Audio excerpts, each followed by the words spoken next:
out to the ball game. Take me out with the crowd.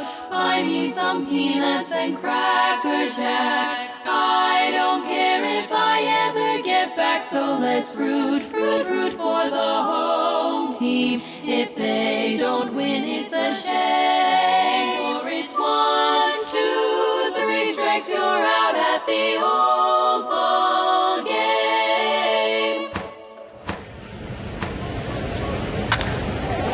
Welcome to Let's Get To, the baseball podcast from the fans' perspective. Now here's your host, James Christopher. Bubble.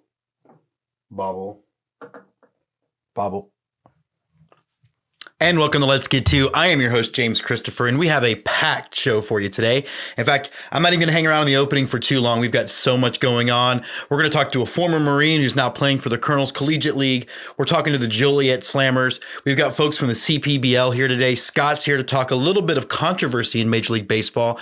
And our good friends at Before the Pitch are here to talk a little bit about the expanded playoffs in Major League Baseball. So we have a lot to get to. But before we go, I want to do a shout out to the Vermont Lake Monsters. I am wearing the hockey sweater that they sent me at the beginning of what was supposed to be the minor league baseball season, because I want to do a shout out to Scott and Bailey and Jess and all my friends that are big hockey fans. The NHL is back, so I hope you guys can enjoy it, get a little bit of a break from the Rona, and just enjoy one of your favorite games. And so I wear this for you in solidarity. I am not a hockey fan, but as I said, my fandom is definitely for sale. So if you can convince me why I need to be a fan of your squad, just let me know. But like I said, we've got a packed show, so stick with us. And now, the Big League Chew. An eye on the majors. Well, listen, we are back here on the Big League Chew with Scott. And Scott, I want to point out to the fans what I'm wearing. I've got my Vermont Lake Monsters hockey sweater because it's hockey's back. Go Blues. And still, you're Stanley Cup champions. Stanley Cup champions. Yeah, I'm going to watch some hockey this weekend. So, and I really am. I'm putting it out to everybody listening to the show. My fandom is for sale. You make a pitch, and I will pick something. But you know, if you like champs, we got room on the bandwagon. That's all I'm saying. Who was it that called you out on social media the other day about, well, it'll just be a bandwagon? And you're like, I don't care. Yeah, hop on. Cool. You got to start somewhere. And then somebody else was like, oh, well, yeah, you finally won one in 50 years. I'm like, yeah, and we're still it. And if you give us a couple of months, we might just win another. Win another one. So speaking of bandwagons, we did not prep this episode. And you requested this topic. This easy could have been an Andy Tom Chesson topic. But I think it would have fallen on deaf ears because of us talking about it. You want to talk about member of the 2018 cheating Red Sox. Thank you. Joseph Kelly. So what do you got on your mind about Joe Kelly? Joe Kelly is not the first time that he's thrown at somebody's head. And I'm just going to say, for a reliever in today's game to throw at someone's head is the most, I don't cuss on this show. I'm about to put the kids to bed. It's the most chicken shit thing a relief pitcher can possibly do. And people will say, well, that's been part of the game forever. No, horse crap. It's not been part of the game forever because the people, if I threw at your head, Jim, in the 4th inning, in the 5th inning, when I come to bat, guess what you're going to do? And they say, well, relief pitchers could have done it. Sure, but relief pitchers came in for 3 or 4 innings at a stretch back in the day when they weren't wearing helmets and it was okay.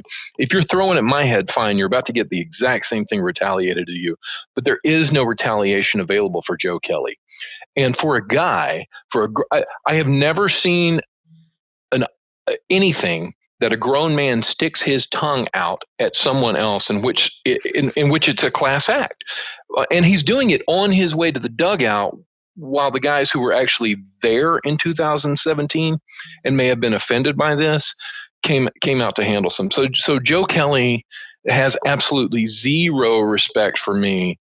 And this morning, after watching some ESPN, I got to say, man, Jessica Mendoza has even less respect for me because she's talking about, well, Joe Kelly wasn't even on the team, but he can feel what they're going through. And that's the sign of a good teammate. But he was a member of the Red Sox, like the only other team that has had anything called out on them in this cheating scandal were the Red Sox. And for people saying, well, you know what, the players should have been punished on the Astros, and if the players would have been punished, then this wouldn't be happening. The only reason you got the full story about the trash cans being banged was because they were given immunity. Okay, if a guy commits a crime, they're trying to get to a bigger scandal, what's going on, and the DA offers immunity to someone in order to get the full story. Did the guy do it? Yeah. Did he receive the full punishment of the law? No. Otherwise, you wouldn't have gotten the full story. This is not rocket surgery, man. And I am over. Oh, I am so over the people saying, oh, kudos for Joe Kelly for he's a warrior. He's standing up for all of Major League Baseball. No, screw it, man. 21 game suspension is what this would have equated to in a regular season, and that's not enough. He's not a warrior. He's a guy. He's a headhunter. He's done it before. He did it in 2018. That's why against the Yankees, who are now holding. I think two things about this gross me out. One, that very childish sticking the tongue out. You know what you do? You're badass if you get Carlos to swing and miss and you walk back to the dugout. Because that's it. Like just walk back. The or tip your cap to out something. That's fine. It's childish, and the idea that it's being held up as badass. And then you've got all these people talking about Carlos is the ultimate hold me back guy. Hey man, I shared that sky view of it all, and all the Astros were at the Dodgers dugout, and Joe Kelly was behind a catcher in the dugout. Exit stage right. Yeah, the whole thing is gross. And let's also think about, we now know it's a sensitive subject for old Astros fans because, one of my favorite players as a kid was Dickie Thon. So I know what can happen when it's not intentional and someone gets hit in the head. And like, if you are someone who would want to risk death and permanent injury over something that no one that's smart believes just the Astros did, then you got to look inward at yourself because you're a piece of shit. So that's my thought.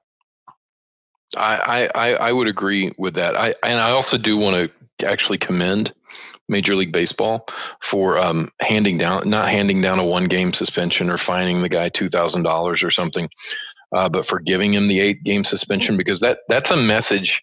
That suspension is not just, okay, Joe Kelly, here's what it is. That's a 2-prong thing. A, it's saying, Joe Kelly, you've done this before. We're not going to allow you to do it again. But B, and most importantly, it's a message to the rest of the league. Throw at these guys' heads and handle it this way. And you're going to find yourself with some time on the bench too, because I come back to it. You have to have your head in a hole deeper than Limu the emu in the latest Liberty Mutual commercial. You have to have your head buried so far in the sand to think the Astros were the only team cheating in Major League Baseball. Yes, they were cheating. Yep, sure were. So were the Red Sox. So were anywhere that it looks like that Alex Cora or Carlos Beltran went. And they weren't the first ones to do it. They won't be the last ones to do it. And the only reason that it's still not happening is because the Astros players came forward and told the truth, because they knew they weren't going to get dinged for it. So they did tell the story. But think about that. That almost makes me wonder, in a different way, if I want to look at this a completely different way and put on my tinfoil hat, are Major League Baseball players upset with the Astros because they blew the lid on this? And so they've taken away the opportunity for them to cheat? Was cheating happening so much that now the lid's blown and they can't do the same thing? They can't get the edge they were getting before? I don't know. I don't know. But I could make that argument. I don't know if it would hold much water because it's just now coming to my head, really. But I could do that. So why are Major League Baseball players so upset about this, and so social justice for the Yankees and Dodgers? Give me a break, man. I also think that over it.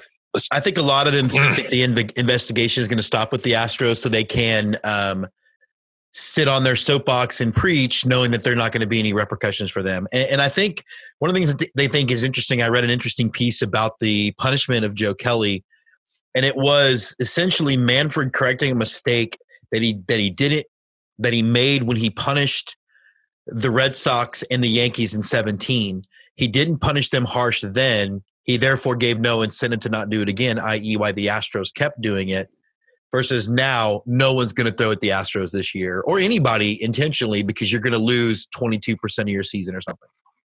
Yeah, I hope that's the case. And you know what? Kudos to Dusty Baker too, because I mean he could have blown this off. He's getting a fine out of this. Are you kidding me? Dusty Baker didn't do anything to warrant a fine.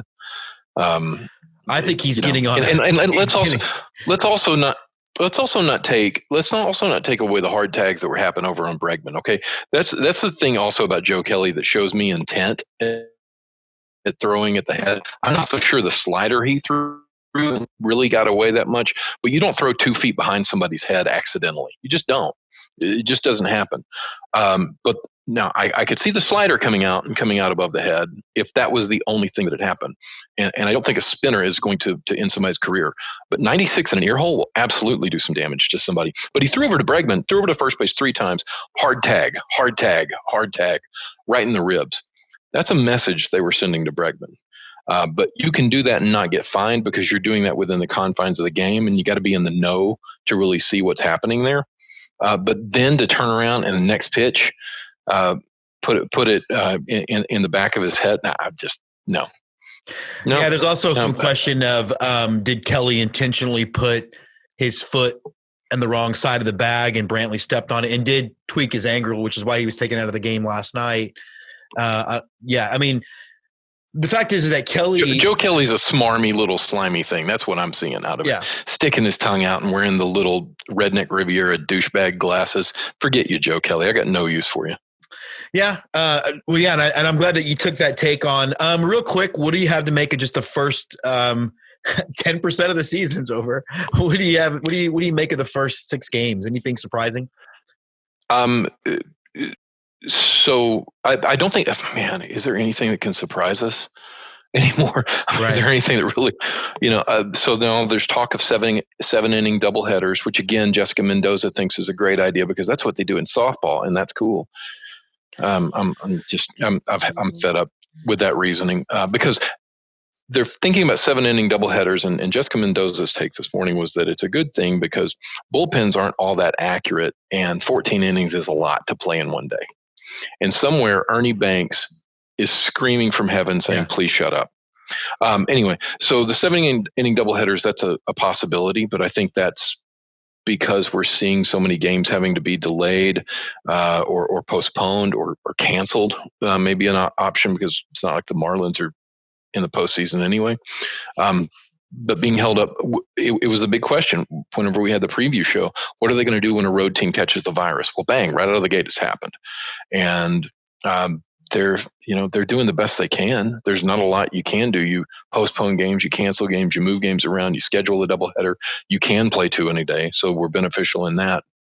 To me, that's one part. Now, the actual game itself, frequently, and the Astros are benefiting from this right now, frequently young pitchers who the league doesn't really have a gauge on yet can come in and be really successful early on in the season, and that's happening. And so, and that's not just happening for, Nate Pearson had a great start for Toronto, 5 scoreless innings, struck out his first batter that he sees in the bigs.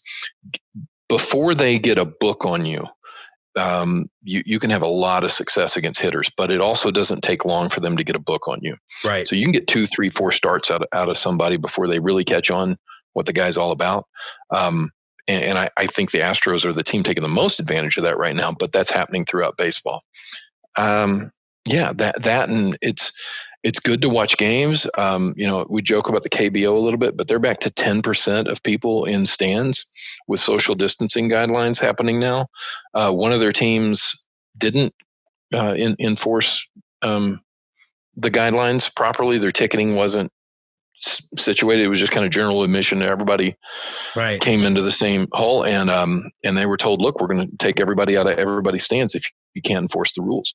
And so, boom, straight out of the gate. So there is a way to get over this. We're seeing that, and it's nice to see the game played on the field again. And hopefully, we can get over the nonsense of throwing at people's heads, and we can just kind of work through crap, right, man? I mean, that's the well, and I think. Oh, and the other thing that's fun too is when they don't have the crowd noise piped in, like happened with the Brewers and the Cubs over the weekend, and you can hear the guys chirping back and forth at each other.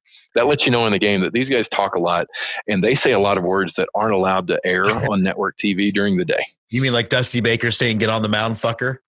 Well, that came through the broadcast. Man, I think that could be one of them. As we wrap up, though, like I think you and I love a 7-inning doubleheader in indie ball, sure, in minor league baseball, sure, in collegiate summer league baseball. I don't think that contracting pitching staffs for 7-inning doubleheader is going to make a very exciting baseball. What I do want to ask you as we wrap up, like take 30 seconds. Do you think with the way the Rona has exploded and everything, should they just keep the active roster at 30 players, or do you think they should? Yeah, no brainer. Who's on first? The Let's Get To Local 9. Brought to you by Zoomer Sport. So we're excited to welcome to our Who's on First segment the general manager of the Joliet Slammers, Heather Mills. Heather, how's it going today? Great. How are you? I am doing fantastic. It's actually under 95 degrees in Austin, Texas today, which is in 2020 with COVID, that's the way we measure success. There you go. So tell me a little bit about yourself. How'd you get into baseball in the first place? Like some of your first memories, even liking the game to now being the GM of the Slammers. Sure. So I always enjoyed playing sports as a kid. I was lucky. My dad always got off work at like 3:30 in the afternoon. So he'd come home, spring, summer, fall, and we'd spend, the couple hours before dinner every night, kicking a soccer ball, throwing a football, playing wiffle ball, everything. I'm from a very small town, so not a lot of opportunities when it comes to actual team sports. So I didn't ever really play too many team sports. But when I was 12, I went to my first major league game. So I grew up in Southern Illinois, my entire family, St. Louis Cardinal fans. And I took a trip to Chicago with my Girl Scout troop and fell in love with the Cubs. I can tell you it was June 19th, 1998. Sosa hit 2 out. Cubs lost to the Phillies in 12. And I was hooked. So that was kind of the first, love of the game. As I got into high school, trying to figure out what I wanted to do with my career, knew I wanted to go to college, but not really sure what I wanted to do, and realized that sport management was an option and I could actually work in baseball. Had always thought I'd work on the major league side, but ended up doing an internship with the Memphis Redbirds, the Cardinals AAA affiliate, as my last year in college, 2009. So spent the entire year with them. They won the PCL, which was great. And from that time on, I decided that minor league baseball was the way I wanted to go. So then went to the Kane County Cougars, again up here near Chicago, spent a couple years there, got out of baseball for a short time frame, was kind of burnt out on the hours and, a few other things. And then the Joliet Slammers were going through a sale. Love living in the Chicago area. I'm not too far away, from my family. Down in Southern Illinois. And so I reached out to the ownership group that was buying the team, started, as box office manager in December of 2012. And I've been here ever since, moved my way up to assistant GM after a couple of years. And then I think this is my 5th year as GM. It all kinds of runs together after a while. I bet it does. And at least now that you're in independent ball, you can resume your Cubs fandom. Yes, exactly. Yeah. And not too far away, I can take the train. It's right across the street from the stadium here in Joliet. Hop on the train in a normal year, take it downtown Chicago, hop on the red line, and I can be at Wrigley, pretty quick. So I pretty much grew up in the Astrodome. So there was a lot of like that 98, the Astros won 107 games and nobody talks about it because of Sammy and Mark. It's, the lack of respect is always part of our identity as fans. So let's talk a little bit about the Slammers then. So, in a normal year, what does that team mean to that community? Sure. So we're the only professional team in our county. Obviously we're close to the Cubs and the White Sox. There's numerous other independent and affiliated teams in the area. So minor league baseball is really big in this area. we do a lot in our community. We have a lot of fundraising programs with schools and local nonprofits. We get our players out to different camps. We have day camp days. We invite schools out. So, we're a big part of the community, and the community is very important to us. So at the start of this year, it was, really difficult not having those connections when you're so used to having those with all of the people. I like to say that's the best part about minor league baseball is those relationships you build over time. And it's been really difficult, when we weren't playing to not be able to see those normal faces and to see all the people that you're used to seeing every summer. One of the things that I wanted to ask too is, as an independent GM, you have a little bit different job than an affiliated minor league baseball GM, because you actually have to get players and stuff like that. How was that in this season as we talk about the pod that you guys ended up making? Yeah. So usually it's the field manager that does most of the recruiting in independent baseball. This year, it's, again, a unique situation. So our VP of sales and marketing actually was the one that was really pushing to sign players, for this pod. Instead of, 24-man roster, we're carrying, I think, like 110 guys right now amongst the 4 teams. So It's hard enough to find, 24 guys some years. And then we thought, it'd be a crazy idea to try and do that, with 4 teams. So let's talk about that process then. Obviously, I think there's a give and take here where we need some kind of break from COVID from a fan perspective. And then on the other hand, the Slammers can't do a fanless league. The Frontier League can't go fanless like the MLB is trying to do. So where did that decision of putting together essentially these additional teams come from, and how's it gone so far? Yeah. So, we were meeting weekly with our league. The GMs would meet, the owners would meet, there were some sort of meeting almost every day in our league, starting back probably in early April, just trying to figure out what our options were if we were going to be able to play. As we hit June, it looked like, more and more likely that there was going to be some sort of suspension of the season. So early to mid-June, we started kind of tossing around ideas. At that time, Illinois was still very restrictive. We didn't know, if we were going to be able to do anything with fans. And about the time that it really looked like the league was going to suspend the season, we were talking with state officials, and it looked like maybe we were going to be able to open with some sort of fans in the stadium. So then we started thinking about what we could do. Looked at other local teams. We ran probably 20 or 30 different scenarios of things we could do. Even looking at running 2 teams out of here, but decided that, wasn't very exciting for the fans. So we finally decided we could field 4 teams ourselves, play them all out of our stadium downtown Joliet, and started signing players as soon as the Frontier League suspended. So I think in about 21 days, we pulled off we built a 54 game schedule, signed 100 and some players, and started playing. That's nuts. So let's go through the identities then. So we have the Joliet Slammers, which obviously refers to the prison. And I think it's a fun, unique brand. You guys get any pushback on that? So I wasn't here when they branded the team. We'd had a professional team here before the Slammers. The Jackhammers were here since the early 2000s. At that time, the prison was kind of a, touchy subject. In the time since, the prison has reopened for people to tour it. There's, a big push to restore it to some level of, tourist activity. And Joliet's kind of embraced that identity. It's what everybody knows Joliet for. And I think Joliet's finally just decided, we're just going to embrace it.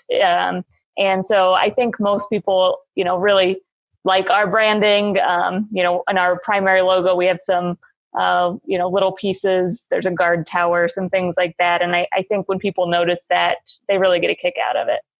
Yeah, I think it's one of my favorite looks, actually. As I'm figuring out who comes on the show, that's a big part of it. There is a book and a cover situation. But you guys have some fun other brands. So let's go through those. So let's start with, you just start with whichever one you want to go through. Yeah, well, I'm watching the Tully Monsters right now take BP on the field. So we'll start with them. That is the state fossil of Illinois.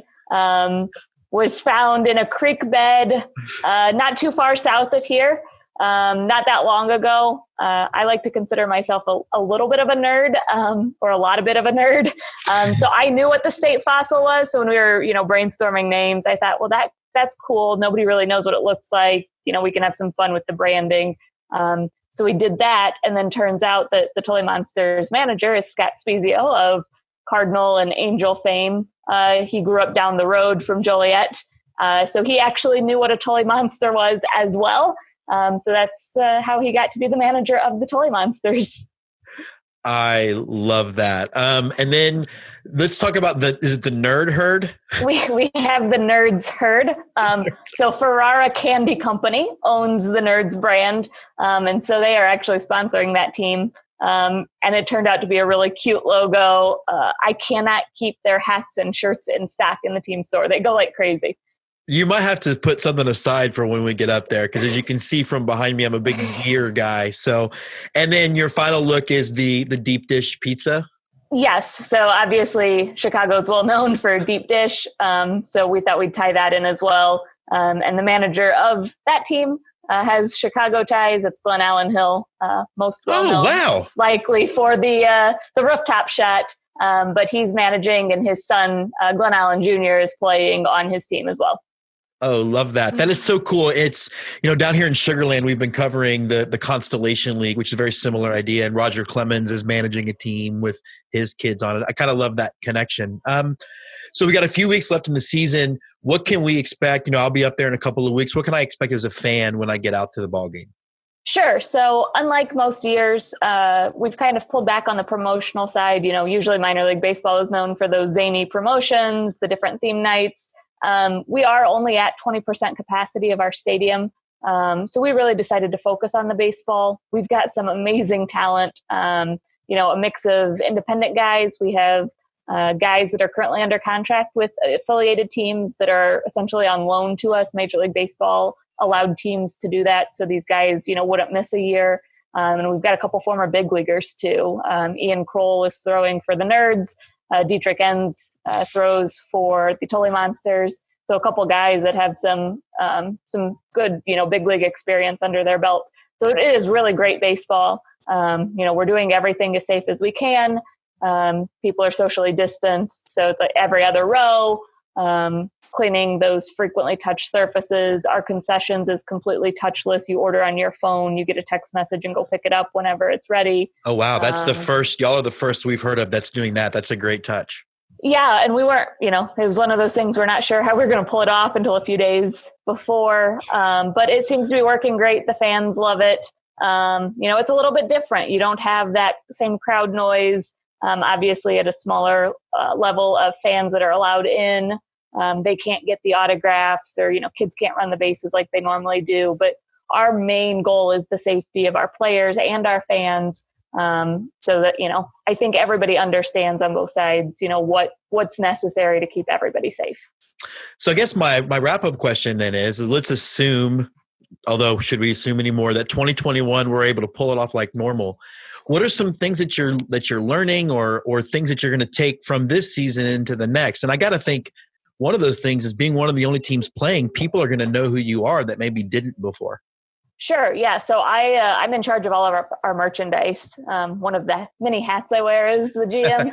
And I have shipped stuff all over the country with the new teams, with some of the Slammer stuff. We're streaming for the first time in several years our games online. So people are, seeing what we have to offer. We have a beautiful ballpark that the city of Joliet owns, that we play in. And now we also have all these connections that we didn't have before with major league teams and players, that we hope to maybe have some of these guys playing for the Slammers next year that we might not have ever, had the chance to. So we're hoping this ups our baseball game down the road as well as getting more people to know about us. On deck, the Let's Get To interview, brought to you by Marco Fine Arts. So we are excited to welcome to our On Deck segment, our interview of the episode, Anthony Silkwood, who is a pitcher in the temporarily organized Kernels Collegiate League and former Marine. How's it going, man? Not too bad. How you doing? I'm doing good. Look, I'm ex-Army. I know you guys use former Marine, right? Like no such thing as an ex-Marine. Yeah, all my buddies like I get it. Dude, tell me a little bit about yourself starting out. Like, how did you first find out that you wanted to play baseball? So we did a thing. It was like an event back when I was in. It was probably year 4 when I was in, and my chaplain put it together, and I thought it was a free trip to go watch a baseball game. It was called Home Runs for Heroes, and it was High Point University hosted it, and they brought in about 8 of us Marines, and we got to go there and hit BP in front of before their game, and got to eat with it, got to watch the game, got to meet the players, and I'm like watching, and I'm like, I want to play again, and it's like I got to go down there. They had a radar gun. I was like 83, 84. I was like, yep, I'm going to get out. I'm going to go play baseball. So it's like I basically didn't touch it at all for 4 years, and then now I decided I want to play. So that's kind of you obviously you grew up baseball fan. Who was your team as a kid? St. Louis Cardinals. My dad played in the organization back in the 80s, so it was real easy to pick them up. It's funny, man. I grew up, obviously they're in the American League now, but I'm an Astros guy. And I always had this respect for the Cardinals, but still hate the Cubs, man. No, absolutely. I might hate the Cubs more than ISIS. You know what I mean? Yeah. Well, they were so bad for so long. They became irrelevant when I was a kid. And it was and then the teams we started hating, were a lot better. Like the Brewers, we started hating the Brewers, and now the Cubs are relevant again. So there we go. Yeah, I guess so. So you end up in the Marines, and like you said, you didn't touch it. So tell me a little about your career, man. Deployments, how many did you have? How long were you gone? So I did 5 years active duty. So I was based out of Cambridge, North Carolina. 2014, 2015, I was deployed to the Middle East. We were over there in the Arabian Peninsula. Just things were very different. Did a lot of training with foreign nationals, did a lot of stuff like that. Did a lot of gator squares. Means we were just kind of cruising around in the ocean. That was when ISIS started kind of hitting some of our places. So we were there just in case for evacuations and stuff like that. It was a great experience. Got to work with some awesome interpreters from, one was from Saudi Arabia, the other was from Oman area. And it was an absolute blast. Definitely changed my opinion on a lot of things over there. And did that, got out as I was a tank commander. Okay.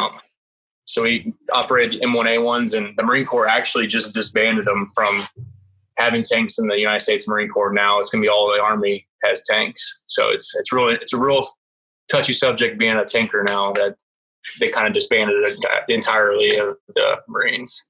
What a very interesting tactical decision. I don't understand. Completely got rid of them. Yeah, I don't get that at all. But that's wow. I really didn't know that. I usually keep my finger tighter on the pulse than that. One of the things I thought was really cool about your story when I first read it, I did 7 years Army. I was a 13 Fox, which is a forward reserve. I don't know what they call it in the Marines. Yes, FO.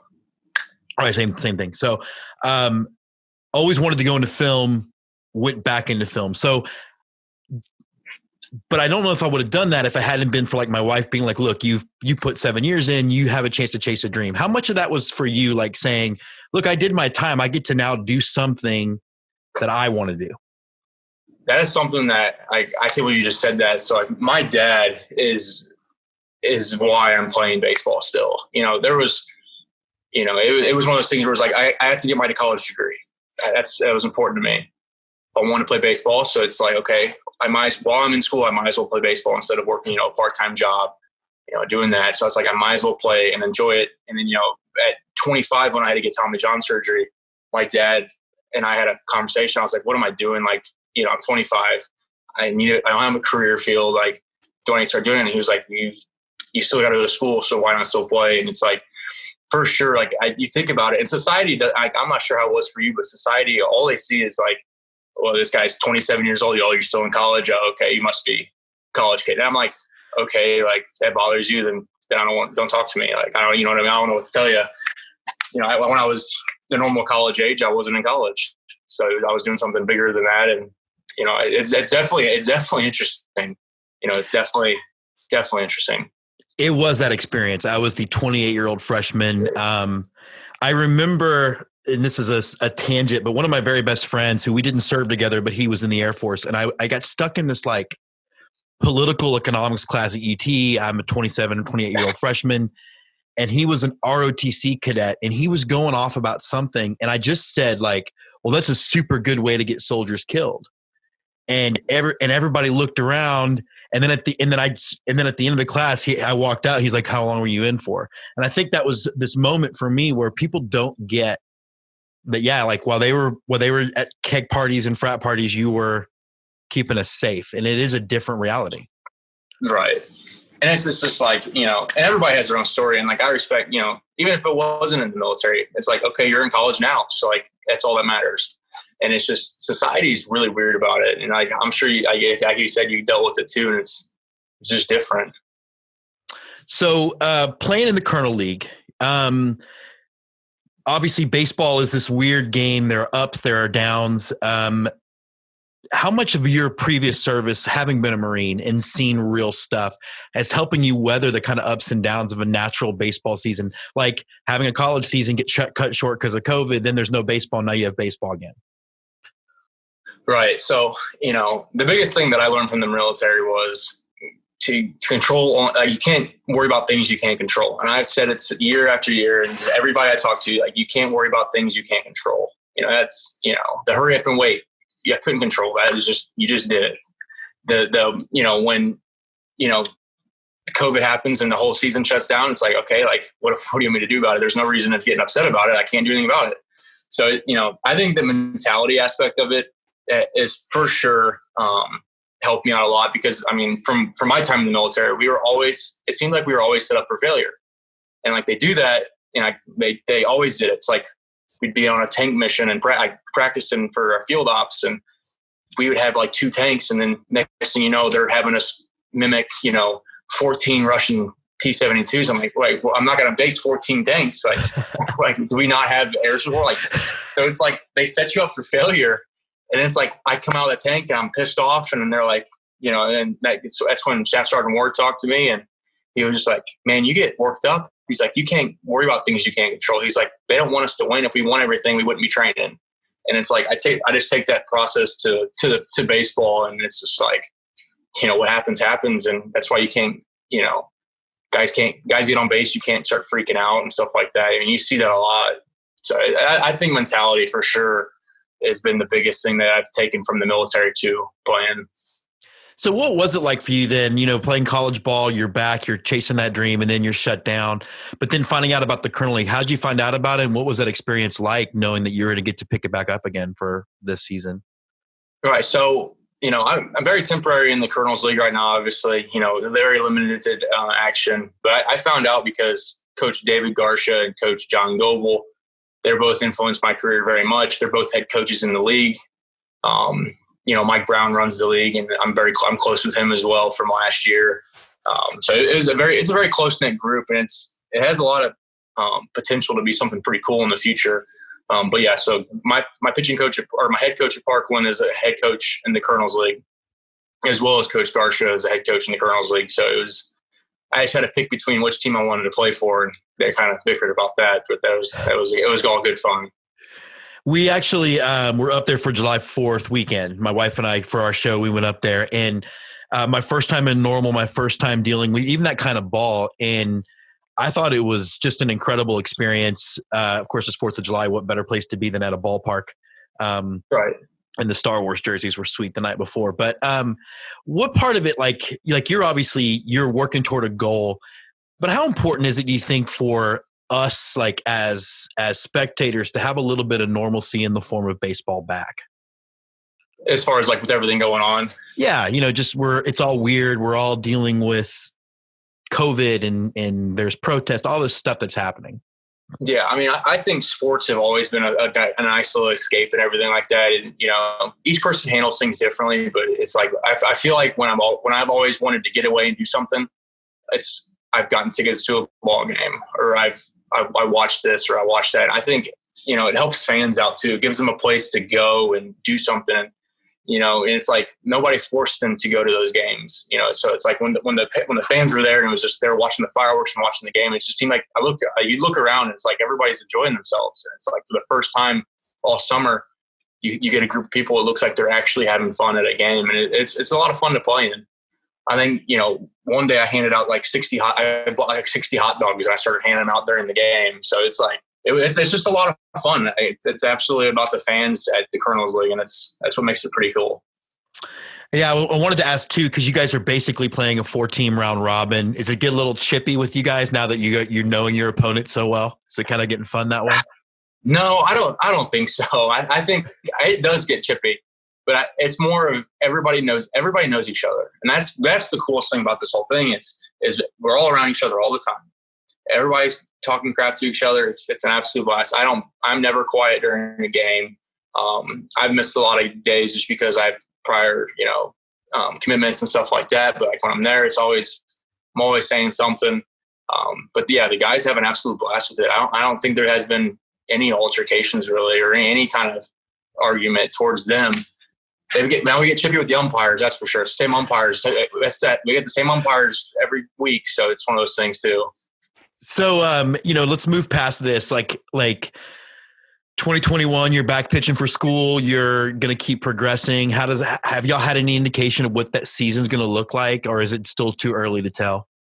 Yeah, as of now, we're going to have a 2021 season and 2020 fall. I'm going to go down to Louisville here in the next couple of weeks. And that's all. I mean, that's all we know is right now. And it's like until we get told anything else, we're just kind of preparing for that. I mean, I'm hoping with everything going on that everything goes as scheduled, but everything's up in the air. If you told me 2 years ago that entire season would make it canceled, I told you you're a liar. So it's like, it's just up in the air. I mean, I just kind of do what we can, and what happens, happens. Well, I'll be honest. I got to be, I'm so thankful for you guys because, like we do this show, I had like 50 trips planned. All of them got canceled. My wife had given me, for the first time ever, I was going to spring training 2 days before we left. Shut down. So getting up to the Kernels League was a blast. Oh yeah. I mean, I can imagine. As a Cardinals fan, we're real quick, we're looking at a 60-game MLB season. Weird. Should we be playing? What are your thoughts on that? I mean, the whole show. What should we do? What we should be doing? What we shouldn't be doing? I have no idea. I don't even know what this is. I don't know if 4 years from now if things are going to come back. I have no idea. All I know is as long as people are safe and people don't lose their lives, I'm okay with doing whatever it is we're doing. I mean, obviously, it's easy for me to say I'm young. Well, college kids are a lot younger than me. I'm getting close to the age where it's going to be like, okay, I'm going to start getting a little more if I get it. But yeah, I mean, it's tough to say. Like at the end of the day, it's like baseball to me isn't more important than someone else's life. If somebody comes to the game, they have something they don't know about, and it's just one of those things. Just like I have no idea. But if we continue, I hope it's just safe, and hope everybody has fun doing it, enjoying the games, and especially the players too. I know that's a big thing too. You're talking about $1 million athletes, potentially, risking. Everybody's like, well, they get paid millions. But yeah, well, we don't know what this is like. Right. We've never experienced this before, and it's just like, how vulnerable do they need to make themselves? So it's. I just hope everybody's being safe with it. And, the Cardinals, if they don't figure out something in the outfield, they should probably just cancel the season. So, I mean, I don't know. We got to figure that out. I became a big proponent of canceling the season when Verlander said he was going to be out for the season. You know what? Shut it down. I don't even care. Yeah, just, maybe this is not the best. And then you got Kluber too. And it's like, let's just, let's take a step back here and check it out. I mean, I don't know if you watched the Cardinals play. Our outfield is horrendous. Oh, it's awful. Yeah, I've become the co-creator of this show's big Cardinals guy. I went to Busch Stadium for the first time last year. It was amazing. So I've kind of become a National League Cardinals fan, as they say. Yeah. I mean, my dad made me – I do not like Dexter Fowler. I've been open about that on Twitter for the past 3 years. The day he signed, I said it was a mistake. I was a huge John Jay fan. And we paid Dexter Fowler like $83.4 million more, and John Jay had better statistics and he was a better player. I can't stand Dexter Fowler. That's just me. I don't know. I got into one of the Cardinals pitching coordinators about probably 8 months ago talking about it. I was like, I kept saying, I will strike Dexter Fowler out. Like, and I kept saying it. I kept saying it. And it's like, I'm telling you, hey. So everybody kind of has fun with me about that. And then, the first year we have a DH, our best hitter leaves. Yeah. Like we get rid of our best hitter because he needed to go to a place with the DH. And then now guess what? Now there's a DH. Right. Well, I think you should strike him out, and they ought to give you a slot. I think that should be like even trade. Yeah. No, I'm telling you, it's just a shout out on Twitter. Just say, I will stop switch hitting if I'm batting $130 from both sides. That's all I need. Man, Anthony, this has been great. So tell us a little bit again, like how many more years you get left in school, and then when, what's it look like for you for the future? Yeah. So, I mean, I'm beyond. Oh, look at that catch though. I'm beyond excited for Louisville. You want to talk about one of the most welcoming things when hundreds of people tweet at you and they say they can't wait to meet you, they can't wait to see you, and it's like, I haven't even done anything. I haven't even thrown a pitch for Louisville, and people are excited to see me. It's one of those things. Like, it was the most welcoming thing ever. So I'm in no rush to get out of there, but I'm also to the point now where I'm 27 and I'm gonna turn 28. And it's like, I gotta get a job eventually. Like, I have to start. I gotta get a big boy job. So it's like, it's one of those things I kind of look at. But at the end of the day, I'll graduate next summer. I have 2 years of eligibility left. So if I graduate next summer, I can come back for a graduate degree and play, which is something I very well might do. But at the end of the day, it's like, I want to play pro ball. I think that the door is going to be open, especially going to Louisville and the things that they have to offer and how good they are and what they do to pitchers. I mean, they do something special. They had 2 first-rounders this year, for God's sakes. Like, right. There's a lot of special things. And Luke Smith's my buddy here. He went to the same junior college as me. Just missed them by a year. He's coming back. All those guys, Adam Elliott's coming back. Kieran's coming back. Like, all those guys, they lost 2 pitchers and to the first round of the draft, and everybody's coming back. And it seems like after talking with a lot of them and looking at them and watching them, everyone's got a chip on their shoulder, which is how I play. And like, so I'm absolutely just going to look forward to this year and try to do the best I can and contribute as much as I can on and off the field. And then, afterwards, I very much might be like, okay, they're going to sign you to a pro deal, or you suck. It's time for you to go. And it's like, either one, it's like, I tried my best. And then if it's time, whenever my time's done playing, I'm for sure going to get into coaching. That's something that, being around, heck, even from the Army time, I'm sure you remember, being around, good leaders and bad leaders and good coaches and bad coaches. I've learned so much from bad leaders and bad coaches that I feel like it's my time to stick around and kind of do things the way I think they should be done, and kind of turn some pages a little bit and kind of change it a little bit. Stick around enough to change it. I absolutely love that answer. I completely agree. I think leadership matters, and bad leadership is worse than good leadership is good. Anthony, thank you so much for being on Let's Get To. Thank you for your service, and we can't wait to keep following you, and hopefully have you back on the show a little later on. Ladies and gentlemen, please adjust your scorecards. We have a special guest in the lineup. We're going to talk to Daniel Shih, who he and I have a weird connection. Daniel, how you doing? I'm good. How are you? I'm great. So the weird connection, I think I told you, is I am a graduate of the University of Texas Film Department, and you are currently a student. Yes, I am. I'm a rising senior at the UT Austin RTF department. I'm an RTF major, so I guess that is our weird connection there. Yeah, it's pretty cool, pretty neat. So tell me a little bit about kind of what you're doing for the CPBL. Yeah, so I am currently helping them manage their Twitter account. They, being the first baseball league to start their season, the CPBL was getting a lot of overseas fans like you and a lot of some American fans as well. So they want to expand on their Twitter presence, especially English-speaking content-wise. So they're looking for people, and I applied, and I got the job. Very cool. Are you a baseball fan naturally, and so this was just fun, or it was just a good gig for you? Yeah, so I started watching baseball since 2008. When back then, Chien-Ming Wang for the Yankees, he was a Taiwanese. He is Taiwanese. He won 19 games in 2 straight years, and so that was when a lot of people like me started watching baseball. That's also when I got introduced to the CPBL, which is the only pro league, baseball pro league here. There was one year back in like 2007 that I actually went to a baseball summer camp with of the Lanu Bears, which is the former team of the Lamigo Monkeys, which is now a former team of the Rakuten Monkeys. So I kind of just followed that thread and sort of started following the Monkeys all the way since 2007. And it's not like I've been watching every single game, but right. I mean, I've been loosely following. I used to be a little bit more of an MLB fan than I am a CPBL fan. But obviously this year, because of the virus, watched a lot of CPBL games, and I actually haven't seen a minute of the MLB games yet.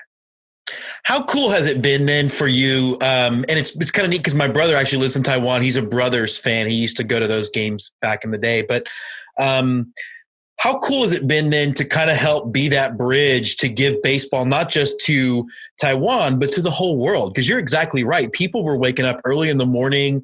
You know, I was watching the Monkeys, the Guardians. My buddy still watches every Guardians game. How cool was it to be part of that bridge? I mean, obviously it's a sort of surreal moment, you know. I mean, as a huge baseball fan, never thought I could be the guy promoting Taiwan baseball to the world. And to be honest, is an opportunity that a lot of people like me never envisioned until like the opening day of this year, when there were a lot of reporting, a lot of news articles about CPBL in America, from the New York Times to CNN and stuff like that. In a way, it's a dream come true. Obviously, I haven't graduated yet, so I'm super young, and so there are a lot of things out there for me to experience. But I mean, right now is probably the coolest thing that I'm doing. Yeah, and I'm really so appreciative. I wanted to get your take then because, you know, I don't know how much you're following, and we're recording this a little bit early before the episode comes out, but right now Major League Baseball is really at a crossroads because 2 games were canceled. Right. What is it that Major League Baseball is doing wrong compared to what the CPBL has done, where they've gone to the point where they're having fans now? To be honest, I don't think it's an MLB thing any more than it's an American thing.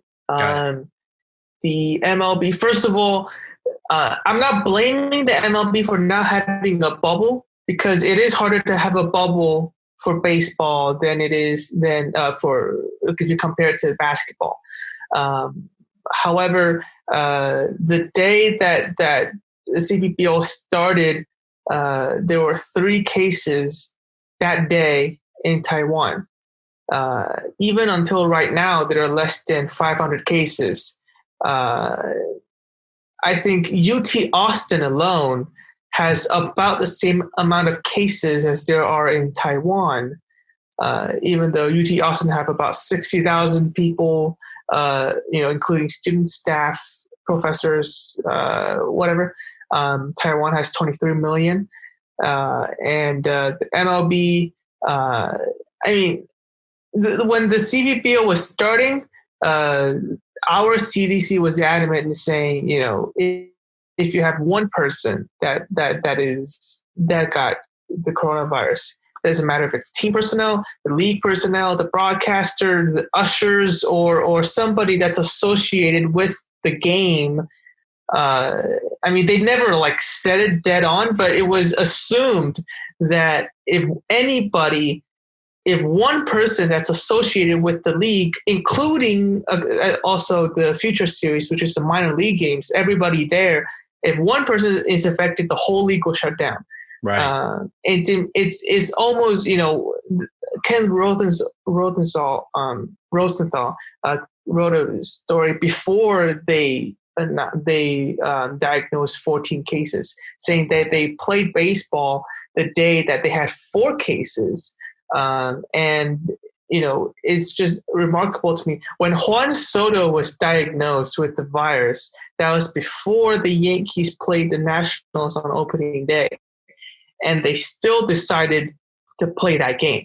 And to me, I was like, how is this happening? How can you guarantee that none of the players who were practicing with Soto for 2 weeks at DC never was in close contact with Soto, and now because Soto is diagnosed, you're sending those players to play with the Yankees, and if they infect somebody with the Yankees are playing somebody else, or they should be playing somebody else.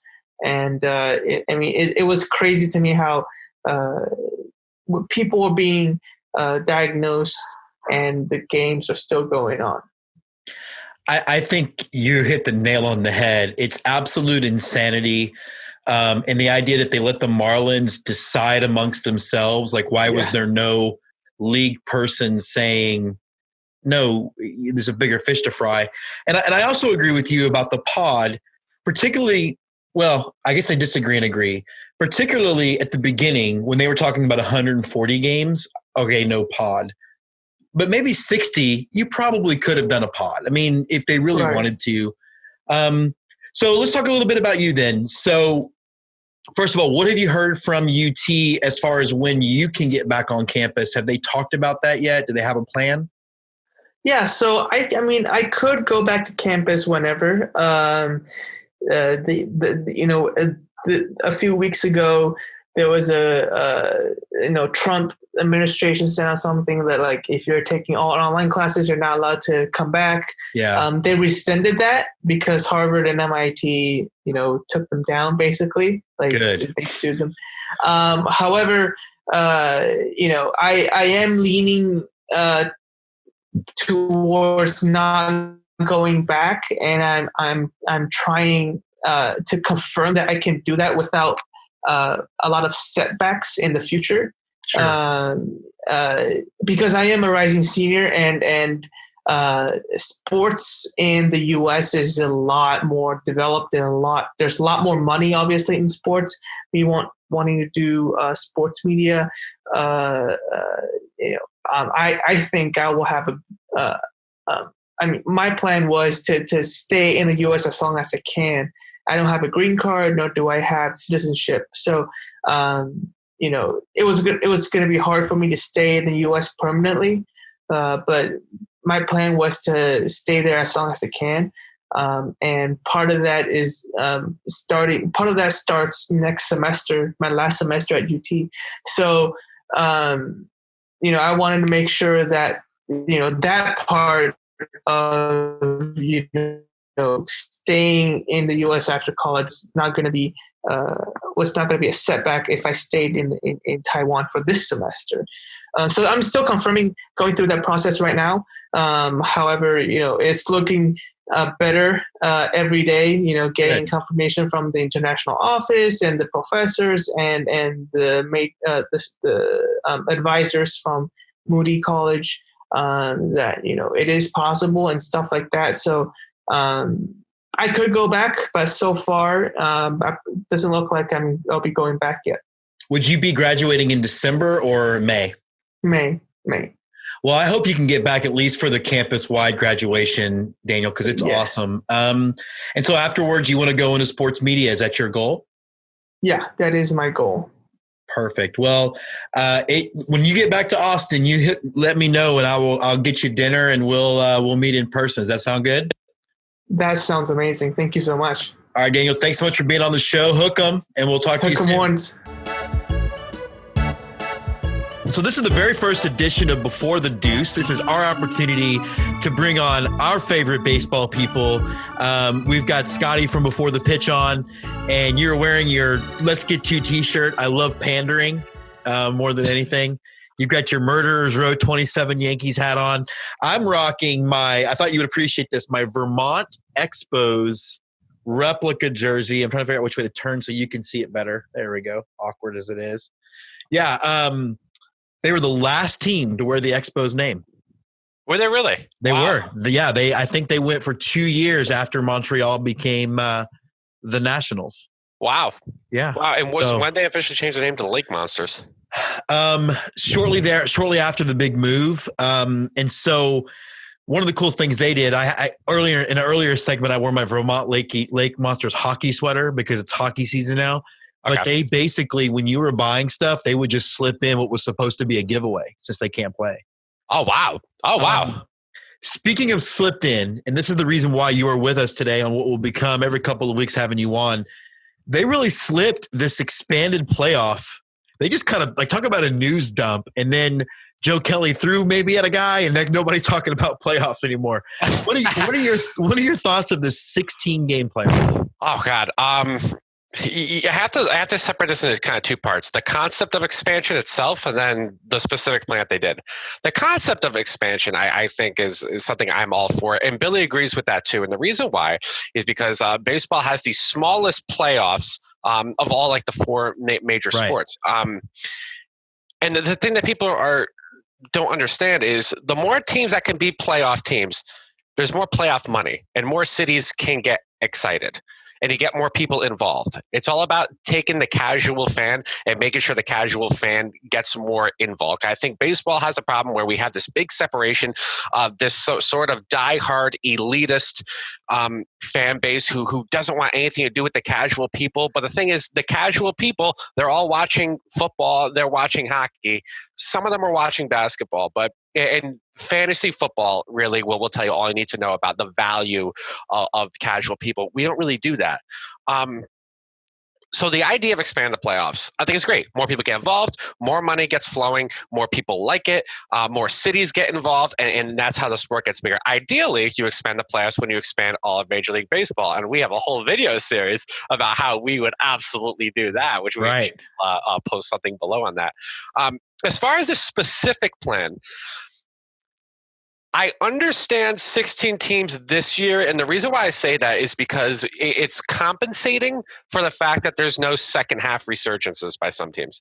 The Nationals were not good the first half, they were good the second half. So the fact that there is no second half to kind of make up time for, it's kind of fair to me to say, okay, so we'll let more teams in to compensate for that. I would not advocate for 16 teams moving forward. I think a good number right now is 14. Because if you put it down to 14 teams, then I think Billy looked up the whole thing. If you did 14 teams, only 2 teams in the last 10 years with sub 75 wins would get in the playoffs. Is it a sub 75 or a sub 500? I can't remember what it was, but Billy looked it up. Whatever threshold he had, I wish I remembered what it was. Only 2 teams in 10 years. And Billy admitted, he's like, for 2 teams in 10 years, I'll cut my losses with that. My biggest issue, and Billy also agrees with this, is there's not enough reward for winning the division. What should make sense to me is if you're going to have all these teams, the more you win, the more you're going to get rewarded. Right. And it should be that if you win the division, you get your first round bye. But that's not the case. If you say that the division winners all got their first round byes and everybody else still has to play, I think that's fair because the higher up you win, the more of a reward you're getting. I do not think there's enough of a reward for winning divisions. That's the only critique that I have.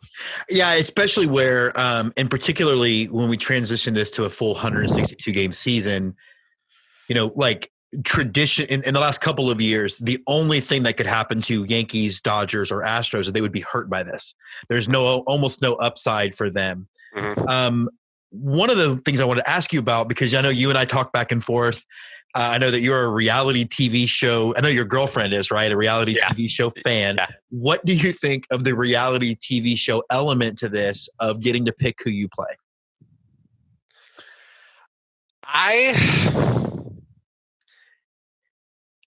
If you do that, you have to go balls to the walls and make an actual production about it. You can't just be an announcement on Twitter. Like if you're choosing, it can't just be like Brian Cashman goes on Twitter and tweets, "Yeah, we'll play, I don't know, the Orioles." I'm just throwing that out there. Right. You have to make it like almost like The Bachelor, where you have to have you got to have what's his name, Eric Burns. I think he's the dude on MLB to do it. Kind of stand there.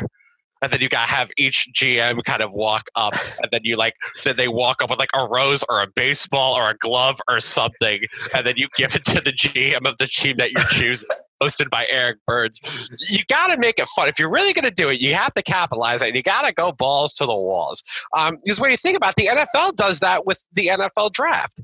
That's essentially what it is. It's a production. Right. It's a big thing, even though it's kind of a stupid thing, but it's a big thing and people turn it on. It's interesting because, it's funny, like analytically, I think it's stupid too. I do think it's stupid, but there's this part of like with the way analytics going, well, like if of all the teams that you didn't want to face in the playoffs last year, the Washington Nationals were probably the one. Who wants to go up against 3 aces? Nobody does.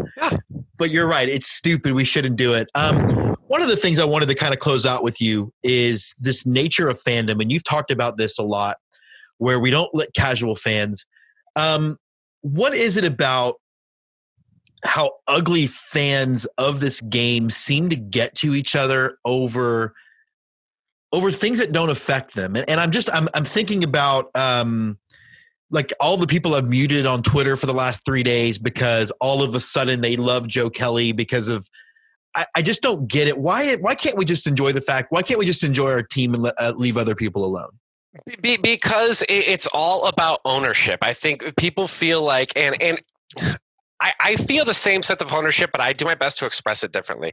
When you have like look at all stuff behind me and look at everything behind you, we feel some sort of emotional attachment.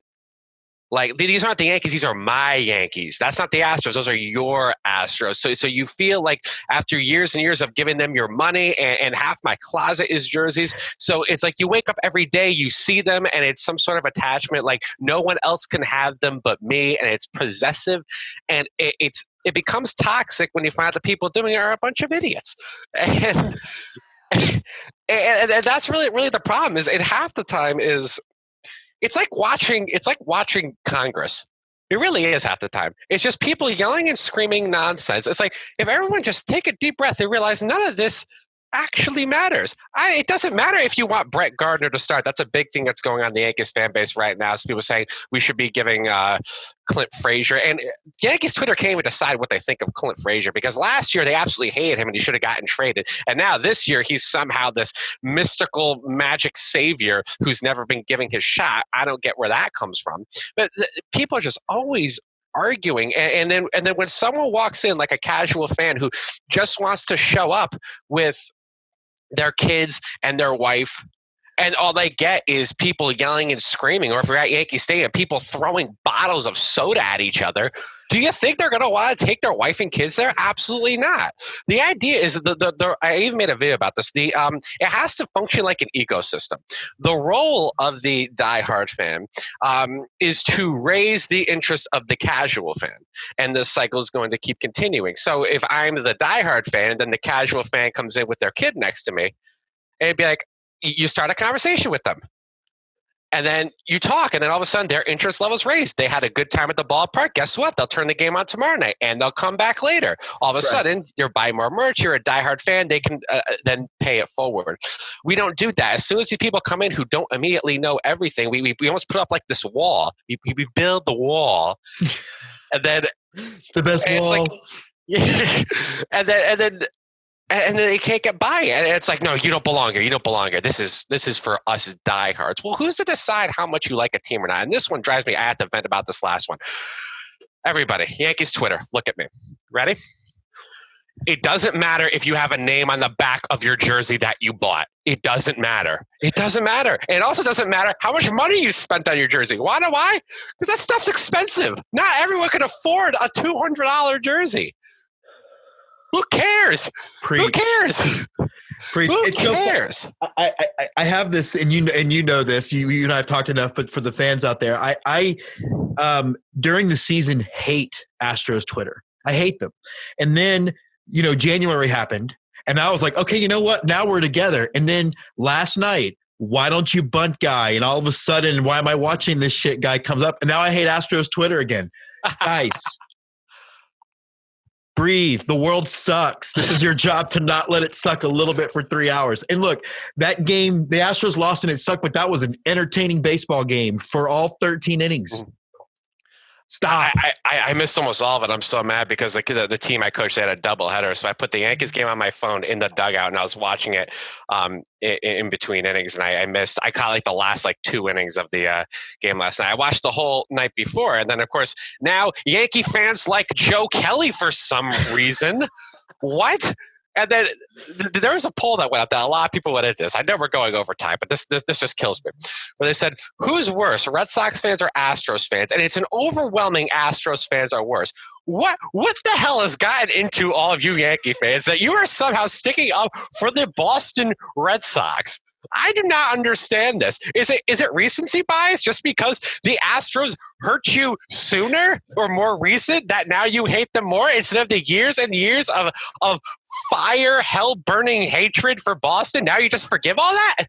And now Joe Kelly's the good guy? What? We're going to start bringing you on for your rants.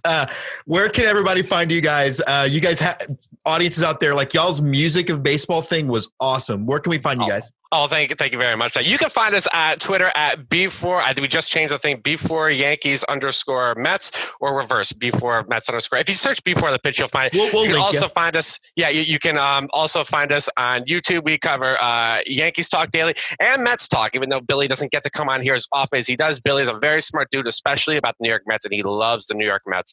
We're really trying to ramp up our Mets content that we're really putting out. So if you're a Mets fan, you're interested in the Mets, you definitely got to check us out. We got a bunch of stuff coming your way and a few videos coming out within the next few weeks that we're going to pump out. They're going to be a little bit different, a little bit new, but we really hope everyone's going to like them. All right, brother. We'll talk to you in a couple of weeks, okay? Good luck to your Yankees. Good luck to your Mets. Yeah, good luck to your Astros. Yeah, okay, I'll say that. Yeah.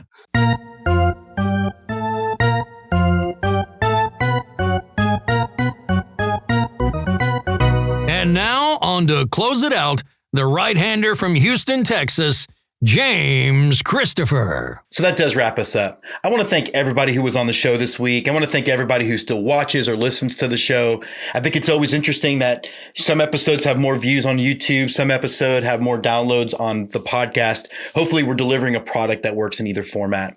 And I am going to make a promise, and it's a promise that I've made before on the show, and I'm going to make it again, mostly because I think the health of my marriage depends on it, but I'm done.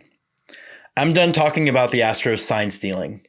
I'm not going to tell Astros fans anymore that, you know what, they broke a serious rule and the punishment they got was the maximum allowable punishment and they deserved it. I'm not going to say that anymore. I'm not going to explain to people that the only reason you know about any of it is in fact because they got immunity, and that's how immunity works. And if they had been promised immunity and then not given immunity, we probably would have a work stoppage because the union would have freaked out. I'm not going to mention that anymore because y'all are smart to figure it out. I'm also not going to mention that even though they broke a rule, it actually, there's so much compelling evidence from neutral people, including the Los Angeles Times, that it was a relatively ineffective scandal. And while that doesn't change the outcome of them cheating and getting the maximum punishment, it does prove that it actually didn't affect the World Series, and therefore that title's legitimate. I'm not going to say those things anymore. I'm going to let all that evidence stand on its own. We have a great episode for you next week. We're going to be talking to the Portland Pickles, the O'Fallon Hoots, an interview that I have been so excited for that we finally figured out. Spence, who's a big Yankee fan and does his Yankee hat of the day, super nice guy, is going to be on the show, and it's going to be so much fun. I can't wait. We're going to be, Jessica will be back on to talk about her experience at the Constellation Energy League. We're going to have a playoff for the Texas Collegiate League set by the time next episode happens. So much baseball to shake a stick at. I would say let's play two, but not if there's 7 innings in a major league game, Jessica Mendoza. But what I will say is until next time, let's get to